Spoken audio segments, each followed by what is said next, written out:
Bismillahirrahmanirrahim. Alhamdulillahi Rabbil Alamin. Wa bihi nasta'in ala umur dunya wad din. Nastaghfiruhu wa nastahdihi wa natubu ilayhi wa natawakkalu alayhi. Wa na'udzu bihi min shururi anfusina wa min sayyiati a'malina. من يهده الله فلا مضل له وهو المهتد ومن يضلل فلن تجد له وليا مرشدا ولا هاديا له أشهد أن لا إله إلا الله وحده لا شريك له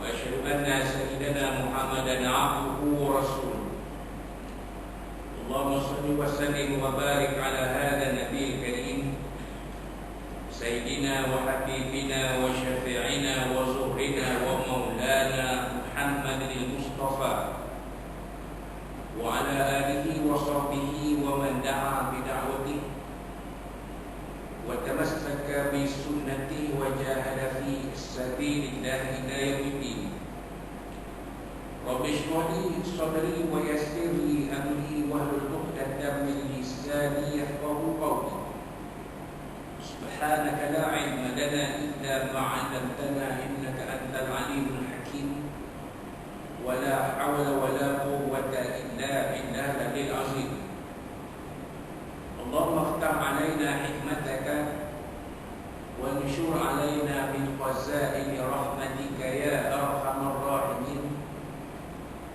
اللهم أرنا الحق حقا وارزقنا اتباعه وأرنا الباطل باطلا وارزقنا اجتنابه. قال الله سبحانه وتعالى في كتابه العزيز أعوذ بالله من الشيطان الرجيم وبشر الذين آمنوا وعملوا الصالحات أن لهم جنات تجري من تحتها الأنهار كلما رزقوا منها من ثمرة رزقا قالوا هذا الذي رزقنا من قبل وأتوا به متشابها ولهم فيها أزواج مطهرة وهم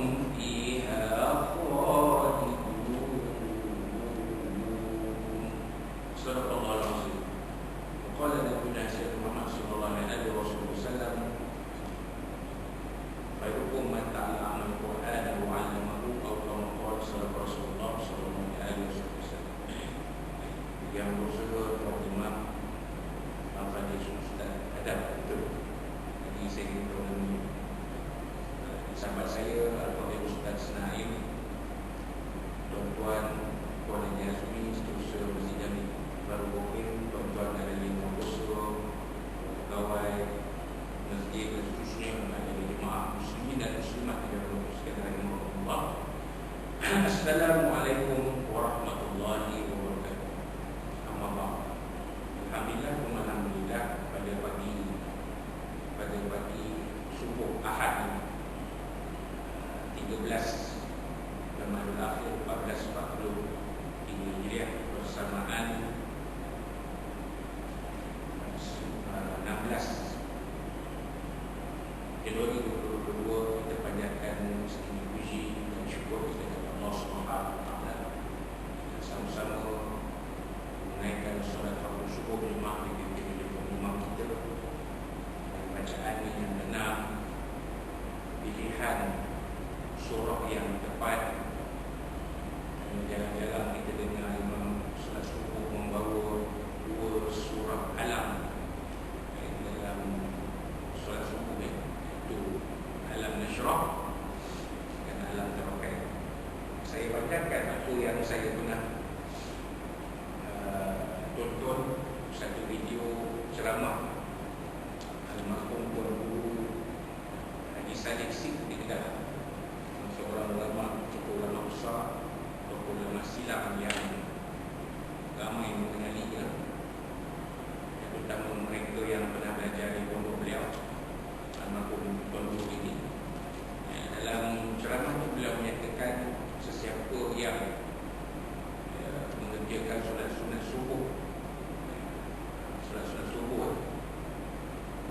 Dan dalam solat subuh itu membaca dua surah ini, dua surah Alam Nashrah dan Alam Tarakai, maka dijauhkan daripadanya segala mara bahaya, segala bala bencana pada hari itu. Itu yang disebut oleh beliau dan dikutip daripada hadis Nabi SAW. Saya memanjatkan apa yang disebut oleh beliau yang mungkin tuan-tuan ada dengar dan mungkin ada tuan-tuan belum pernah dengar. Jadi dan kita sama-sama berdiri sebentar tadi dan mengambilkan doa yang dipimpin oleh Tuan Imam kita, mudah-mudahan Allah SWT akan memakbulkan permohonan kita agar kita sentiasa berada di bawah pemeliharaan-Nya, kurniakan rahmat rahmat dan keampunan dari ini, kurniakan kesihatan dan keafiatan, serta dijauhkan daripada sekalian kita suami isteri anak kita ini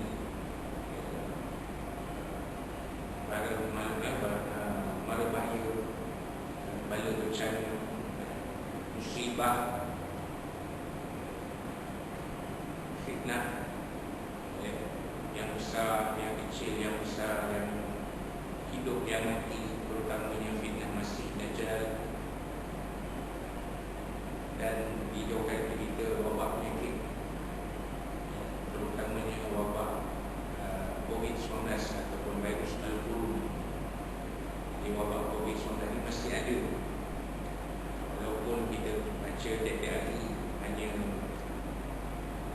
bawah 4,000 kes sehari satu Malaysia. Nanti kita pada waktu dan saat ini kita ikutilah SOP yang telah ditetapkan oleh pihak pengurusan. Cumanya kalaulah boleh kita ada kesempatan untuk merapatkan kembali solat kita, supaya solat kita itu akan lebih bermakna. Sebab sampai hari ini belum ada lagi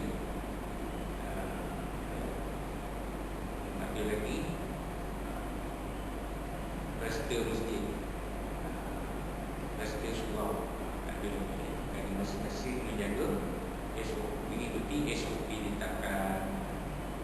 Kita boleh nama scan messenger, gunakan hand sanitizer, beruduk di rumah, memakai pintu buka, paling baik membawa sejadah sendiri.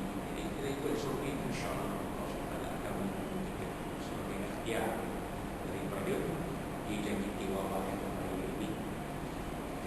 Jadi mudah-mudahan Allah SWT mengabulkan permintaan kita yang kita tadi, dan insyaAllah. Jadi tuan-tuan dan puan-puan muslimin muslimat rahmatullah, saya pada pagi ini ingin berkongsi sedikit ilmu yang seperti mana yang telah kita bincangkan pada kuliah-kuliah yang lalu, iaitu uraian tafsir ayat ke-25 surah Al-Baqarah.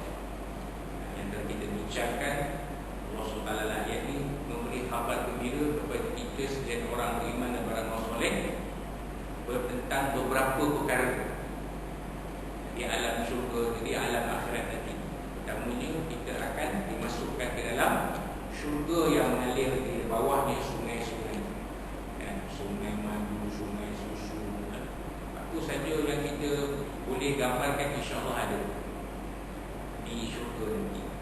Yang keduanya, kita akan dikurniakan rezeki makanan di syurga yang disebut dalam ayat ini ialah dari buah-buahan, samar, tapi itu satu contoh, buah-buahan itu satu contoh. Sebenarnya apa saja makanan yang kita nak nikmati di syurga akan ada di syurga. Tuan-tuan suka main buah, sekarang ni di syurga ada berapa? Yang satu, satu. Suka passport, contoh suka passport. KFC ada nanti di syurga. Jangan saja satu. Cakap je nak, paket ke, big paket ke apa? Snack plate ke, ada di syurga. Saya suka McDonald, contoh mix and match, ada nanti di syurga. Tetapi hakikatnya berbeza. Maksudnya hakikat yang berbeza itu maknanya kita makan banyak mana pun tak ada efek pada tubuh badan. Di dunia makan kena kawal. Lagi-lagi kita yang dah sedikit umur, nak cakap terlalu umur kan semestinya tak ngaku kan. Lagi-lagi kita lagi tak ngaku muda pun 30 kan.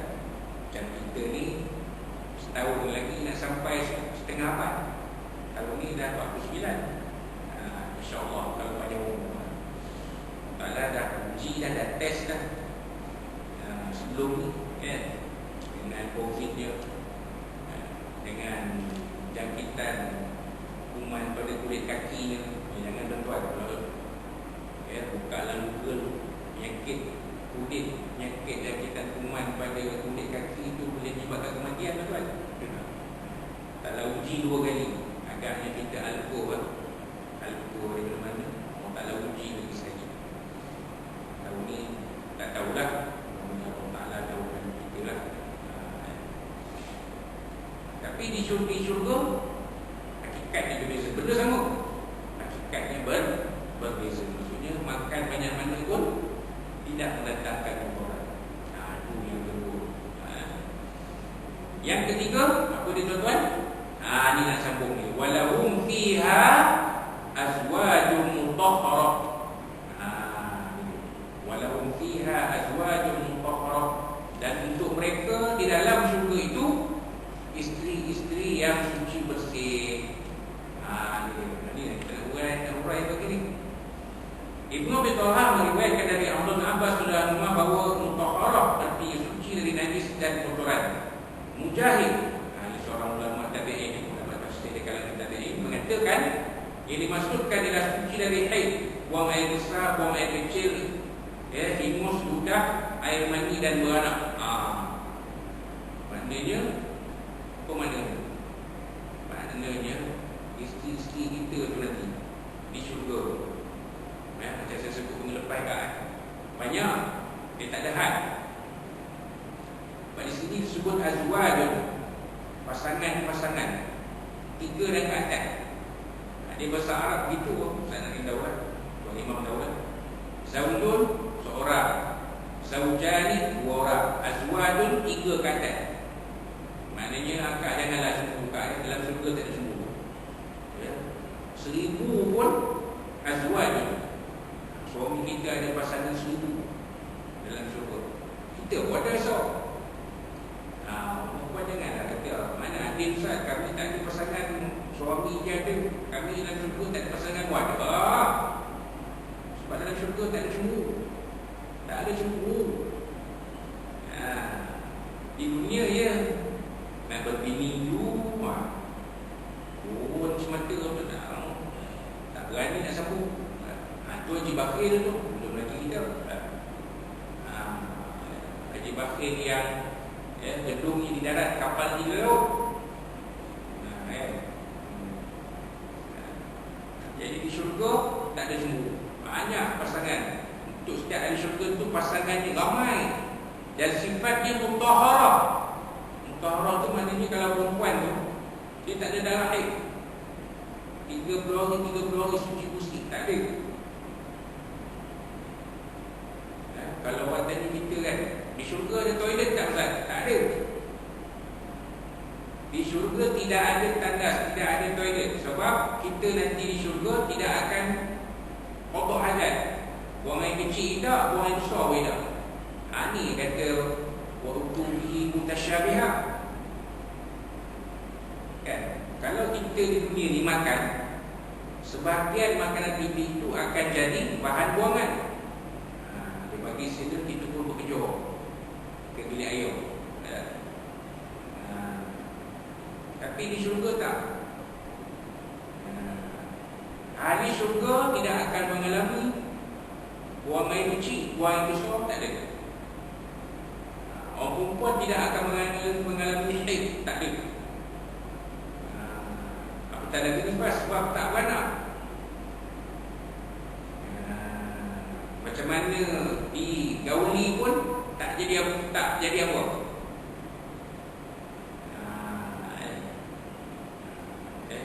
Fahamlah maksud digauli. bukan gaul hukum. Kalau di dunia ni Allah Ta'ala takdirkan si isteri akan mengandung, lepas 9 bulan 10 hari melahirkan anak. Betul tak? Dapat cahaya mata. Di syurga tak ada lah.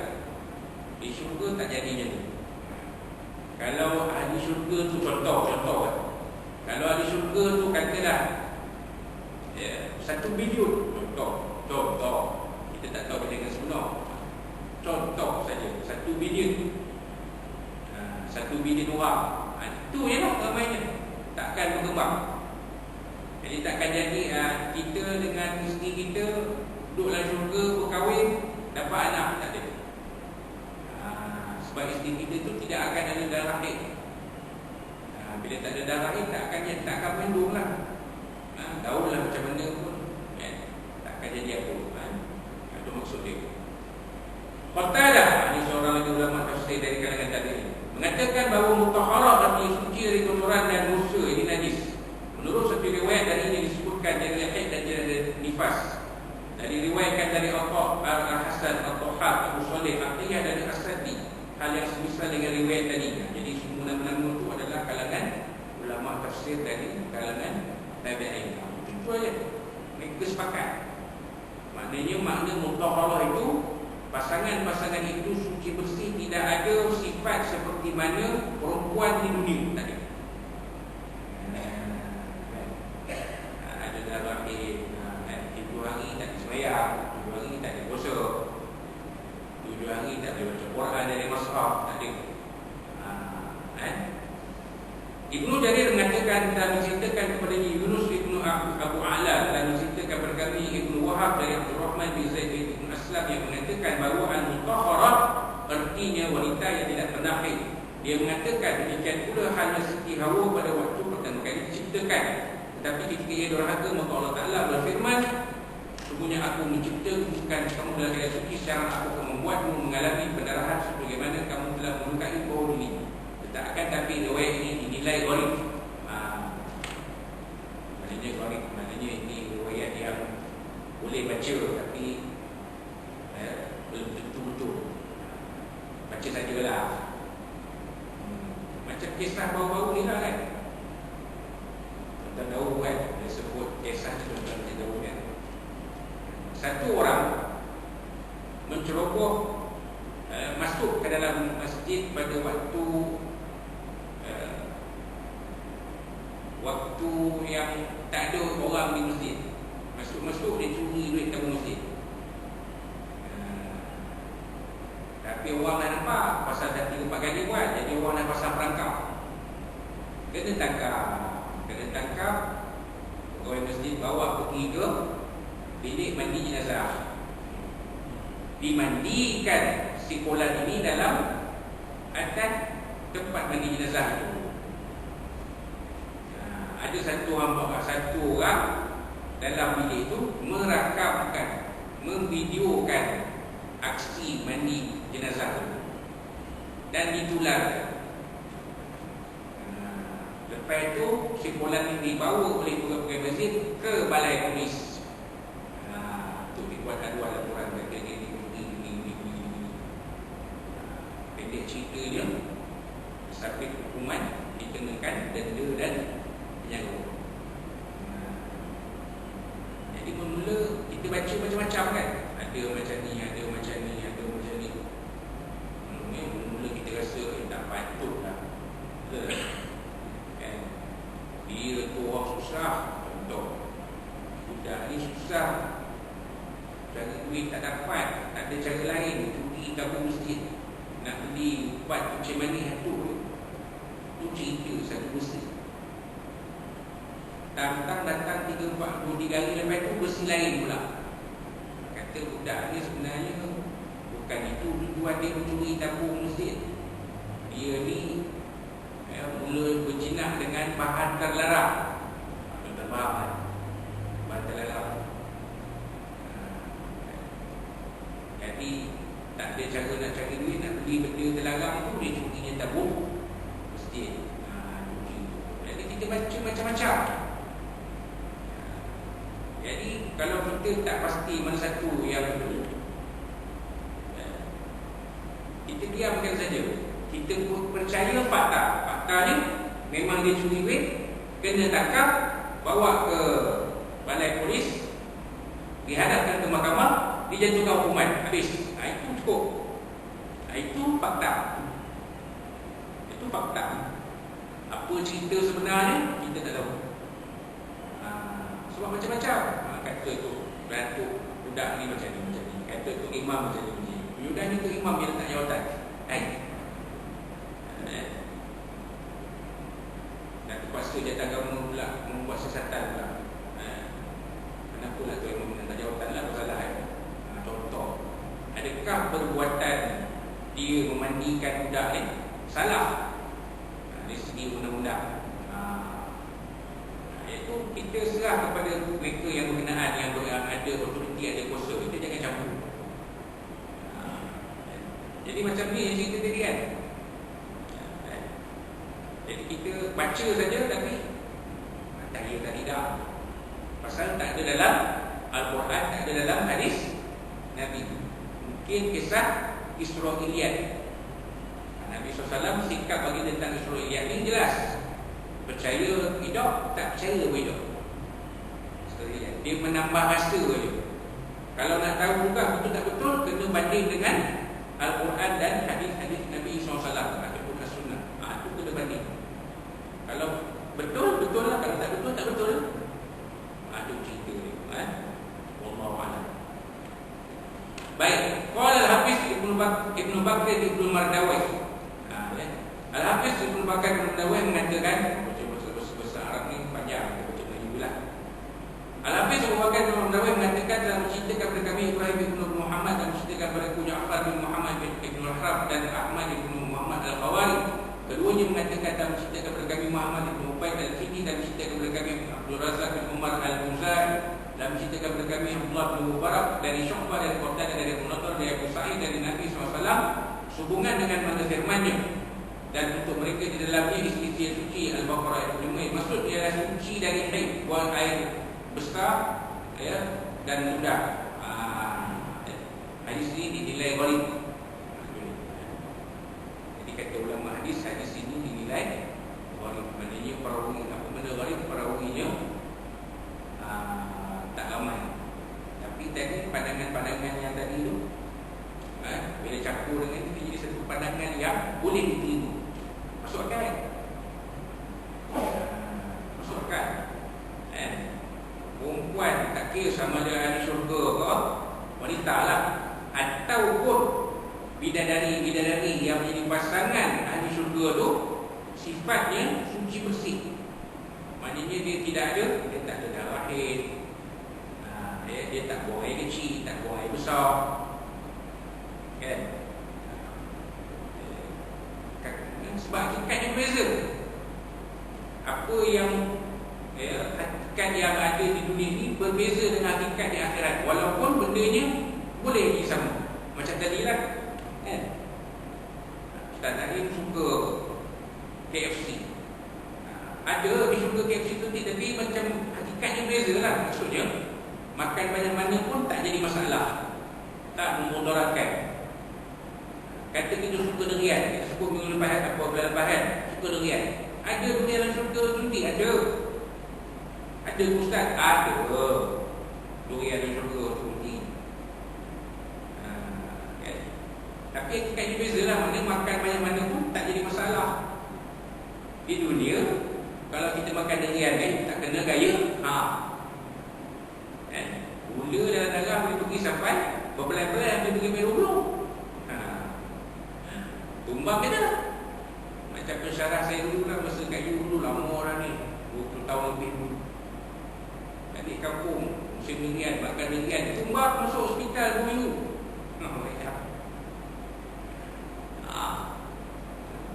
Itu di syurga, di dunia ni. Di syurga hakikatnya berbeza. Tumbuh-tumbuhannya, makanan-makanannya, sungai-sungainya, makanan-makanannya, manusia yang berada di dalam syurga itu. Tuan-tuan suka tengok bola sepak? malam tadi Manchester United lawan Nida 1000 sama. Ada tak bola di dalam syurga ni? Ada. Tapi rupa dia tak tahu lah siapa yang main kan. Mungkin si R7 main juga, tapi bukan si R7 betul lah. Manusia yang rupa macam si R7 main bola, jadi tontonan untuk ahli syurga. Stadium besar macam Old Trafford. Tak payah kena bayar. Di dunia kena bayar tiket puluh-puluh beratus-ratus pound. Di syurga free of charge nak tengok. Siapa suka tengok boxing? Ada. Muhammad Ali jadi penonton boxing, bukan Muhammad Ali yang ada training boxing tu. Muhammad Ali tengok kalau masuk syurga lah, insya-Allah lah. Dia semua doa lah. So Muhammad Ali ni jasa dia sangat banyak kepada dakwah. Jangan pandang dia pakai suara pendek cari main musim tu, jangan pandang. Itu antara dia Allah Ta'ala lah. Tapi jasanya pada dakwah sangat banyak. Menegakkan kepada Islam, menegakkan Islam kepada manusia-manusia yang tidak beragama. Kita boleh buat. Sekarang boleh buat. Satu dewan dia orang tak ada agama langsung. Kita bercerita tentang Islam. Boleh buat. Saya memang out lah. Macam mana kita nak cerita Islam kepada mereka yang tidak beragama, tak ada agama, kita nak cerita Islam ni bagus, Islam ni ini, Islam ni begitu. Jadi tak cerita. Mak ni boleh cerita. Tak ada, tengoklah video. Boleh ceramah Muhammad Ali ke Balai lah, jumpa ni. Dia kata hidup ni sangat pendek. Katalah kita diberi umur 70 tahun. Berapa banyak daripada 70 tahun itu diguna untuk amal ibadah Allah Ta'ala? Sikit no. Jadi dia kata, saya akan gunakan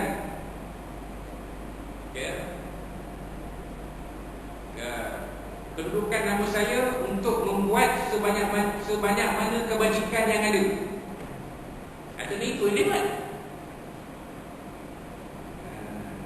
Kita sibuk tengok dia main boxing ke shopping dia itu boleh tu. Duit dia dapat juta tu, duit halal tu lebih haram. Kita tanya tu pula. Saya tanya itu dia Allah Ta'ala jawab lah. Tapi dakwah yang dia buat, kita boleh buat tu? Tak tentu lagi kita boleh buat. Tapi di syurga tu dia menonton boxing match. Itu syurga tu dia tengok, bukan dia main. Kalau dia main pun tak akan jadi KO ke apa ke berapa-berapa. Tak ada. Contoh. Jadi apa yang ada di dunia, insya-Allah ada di syurga. Kan? Kita suka tengok orang nyanyi, suka tengok konsert nyanyian. Dan syurga dah suka dengar azan, kan?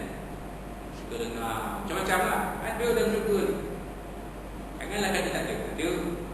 Yang tak ada dalam dunia ni pun akan ada dalam syurga. Tapi apa ni kita tak tahu lah. Tapi yang ada di dunia ni akan ada di syurga. Ustaz, dalam syurga ada bahaya tu kan? Menjalan jalan. Ada lah. Tapi bahaya ni tak payah isi minyak. Dia jalan. Tak payah isi minyak, tak ada sedia minyak pun. Kata dalam syurga. Kan? Kalau minyak dia tu full dia tak akan turun jadi empty. Betul salah ya? Ini gambaran. Pasal mungkin ada yang tanya, Ustaz, dalam syurga nanti benda dalam dunia ni ada tak nanti dalam syurga? No. Sebab ayat ini diturunkan untuk menghiburkan para sahabat Nabi yang ditujukan ayat ini kepada mereka. Kan kita bincang sebelum ni kan? Mereka diteruk, mengalami penderitaan. Allah Ta'ala hiburkan mereka. Allah Ta'ala beritahu, ya Muhammad, kau hiburkan orang-orang beriman dan beramal soleh di kalangan sahabat ini dengan benda ni. Jadi jangan rasa penderitaan di dunia ini adalah penderitaan yang selama-lamanya. Penderitaan di dunia ini hanyalah sementara, sikit je. Memang pun di Mekah memang menderita 13 tahun menderita. Terpaksa berhijrah ke Madinah nak menyelamatkan akidah. Macam 7 pemuda yang disebut Ashabul Kahfi, terpaksa berlindung dalam gua, tidur selama 309 tahun nak menyelamatkan agama mereka, nak menyelamatkan diri daripada pemimpin yang zalim. Takkan benda itu selamanya. Tak. Di dunia ini segala-galanya sementara, penderitaan sementara, kesakitan sementara. Macam kita sakit, kita kena COVID, kena ni. Sebab sebenarnya nak sampai dia adalah kafarah. Nak cover balik dosa-dosa kita ni. Jadi supaya penderitaan di dunia ni tak berkekalan. Lebih baik kita menderita di dunia daripada kita menderita di alam akhirat, masuk neraka. Oi, waliyazbillah. Bacalah ayat-ayat yang menceritakan seksa kepada ahli neraka. Oi. Tak sanggup kita tuan. Dibakar, badan kita hangus, tak mati, ganti kulit baru, bakar lagi. Saya tuan buka dalam surah An-Nisa. Innal ladzina kafaru bi ayatina sawfa nuslihim nar. Sampai ke bacalah dia itu. Itulah dia satu contoh seksa ahli neraka. Yang sebenarnya mahu kita tuan. Di dunia ni kan, kalau kita duduk dalam rumah terbakar lentung habis, mati habis macam tu je. Uruskanlah macam mana. Panggillah ustaz-ustaz yang pandai mengurus jenazah betul. Kalau ditambah tu Tuan Haji Abdul Aziz, itu pun dah tak sihat. Dulu ditambah air mati ke lentung, mati lemah, mati kena bunuh, tengok kenapa terkecai, hospital ambil putih. Nak mandi kan, nak usul jenazah, dia panggil dia. Dia yang uruskan. Itu ditambah lah yang saya tahu. Di Kopeng ni tak tahu lah siapa orang. Ada jenazah mati AIDS, meninggal kerana AIDS. Dia ada kepakaran, ada sijil dia, ada cara pakai dia. Tapi tak tahu macam COVID lah, COVID tak boleh. Dia orang tertentu dia yang boleh mandikan jenazah COVID ni.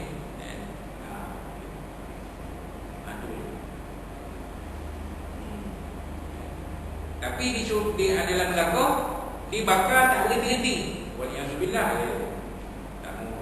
Biarlah menderita sikit di dunia ni, nak tebus banyak dosa kita daripada menderita dalam neraka. Waliyazbillah. Khalidina fiha. Kalau jadi di neraka, waliyazbillah. Kita di Sunnah wal Jamaah berpendapat orang yang beriman ada dua kedudukan. Satu, dia akan terus masuk dalam syurga. Sebab tu, sebab amalan-amalan di dunia itu boleh cover dosa-dosa dia. So Allah Ta'ala putuskan masuk ke syurga. Ada orang beriman, amalan dia tercukup, kena siksa dalam neraka tu. Habis dia pun siksa dalam neraka, Allah Ta'ala perintah malaikat keluarkan dia, tiru satu air daripada syurga, dan pulihkan balik badan tu, pakaikan pakaian yang baik, dimasukkan ke dalam syurga. Duduk dalam syurga selama-lamanya. Itu dua keadaan orang beriman. Itu kita di Sunnah wal Jamaah. Ada pun orang kafir, orang munafik, memang tentulah innal munafiqina fi darkil asfali minan nar. Orang munafik ni tempat dia lapisan paling bawah dalam neraka. Itu dah tentu kan. Wallahu a'lam. Akan tetapi Imam Hakim meriwayatkannya dari kitab Sudrahnya dari Muhammad bin Yaqub, dari Al-Hasan bin Ali bin Affan, dan Muhammad bin Ubaid dari lafaz yang sama. Imam Hakim mengatakan bahawa hadis ini sahih dengan syarat Syaikhain. Apa yang didakwakan oleh Imam Hakim ini mesti perlu dipertimbangkan. Kerana sesungguhnya hadis Razak bin Umar Al-Buzairi dan Abu Hatim Al-Hibban Al-Basti tidak dapat dijadikan sebagai hujah. Menurut kami jelas pendapat ini merupakan pendapat Qatadah seperti yang telah kami kemukakan di atas. Wallahu a'lam. Itu adalah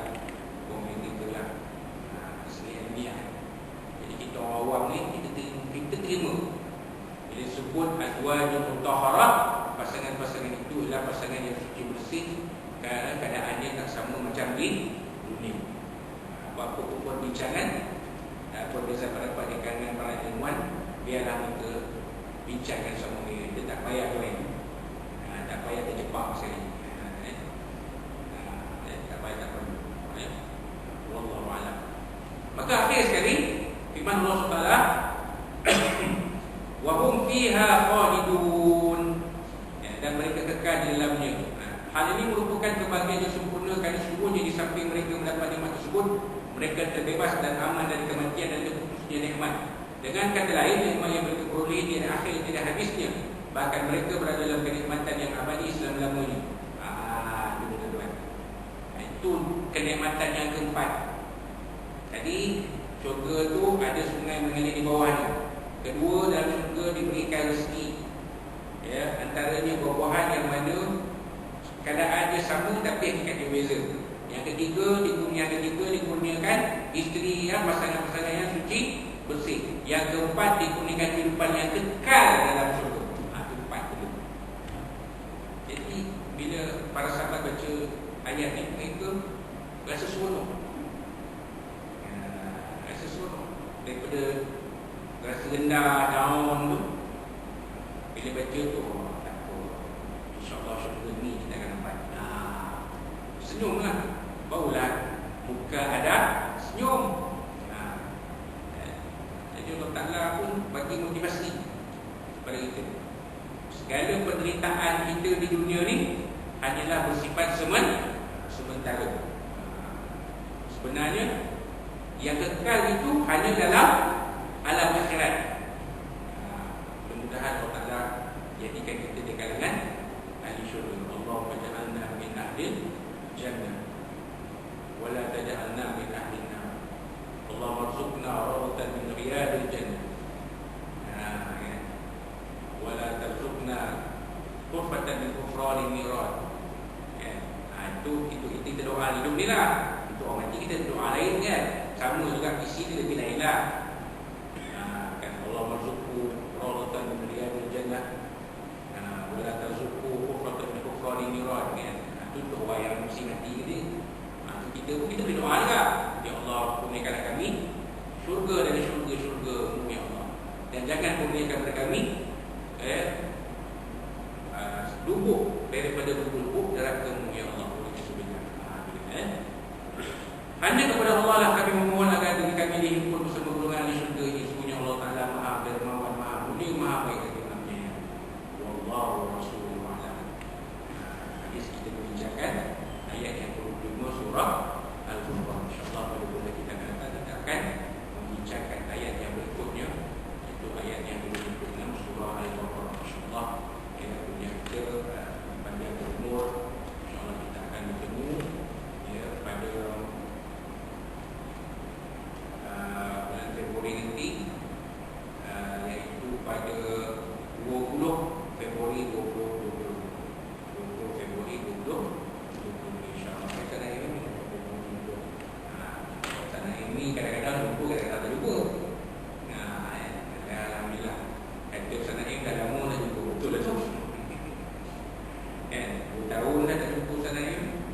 Daripada mula PKP sampai hari ini, alhamdulillah pagi ni jumpa dengan Ustaz kita, Imam kita, tuan-tuan. Jadi mudah-mudahan apa itu sempat kongsikan pada pagi ini menjadi paduan, menjadi pengajaran ibrah untuk kita bawa kehidupan kita ni, supaya kehidupan kita ini akan kita sama-sama bawa ke arah kehidupan yang dirahmati, diberkati dan dirahmati Allah Subhanahu Taala. Kehidupan kita di dunia ini akan jadi baik. Rabbana atina fid dunya hasanah wa fil akhirati hasanah wa qina adzabannar. Baik di dunia, baik di akhirat, dan kita dijauhkan daripada azab Allah Subhanahu Taala. Dan itulah yang kita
Muslim